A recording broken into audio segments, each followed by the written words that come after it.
शनी शिंगणापूर येथे शनैश्वर देवस्थानावर आता मंत्रालयीन कक्ष अधिकारी दर्जाच्या अधिकाऱ्यांकडून या पदासाठी अर्ज मागविण्यात आले आहे. दरम्यान 2018 साली राज्य सरकारने विशेष कायदा करून शनैश्वर देवस्थान सरकारच्या अखत्यारीत घेतले होते. इतके वर्ष पलटूनही या कायद्यानुसार अधिकृत विश्वस्त मंडळांची नियुक्ती अजूनही झालेली नाही, ही बाब लक्षवेधी ठरत आहे. मधल्या काळात धर्मदाय आयुक्तांमार्फत जुन्या पद्धतीने विश्वस्त मंडळ नेमण्यात आले होते. मात्र विविध कारणांमुळे हे मंडळ बरखास्त करण्यात आले आणि देवस्थानाचा संपूर्ण कारभार प्रशासनाकडे सोपविण्यात आला. आता या पार्श्वभूमीवर कार्यकारी अधिकारी नियुक्तीची प्रक्रिया सुरू झाल्यामुळे देवस्थानांच्या व्यवस्थापनावर मोठा बदल होण्याची शक्यता व्यक्त केली जात आहे.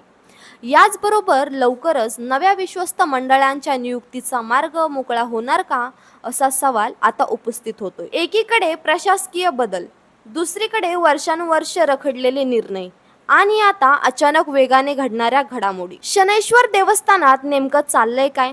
नव्या अधिकाऱ्यांमुळे पारदर्शकता वाढणार की वाद निर्माण होणार? या सर्व घडामोडीवर आमची नजर कायम राहील.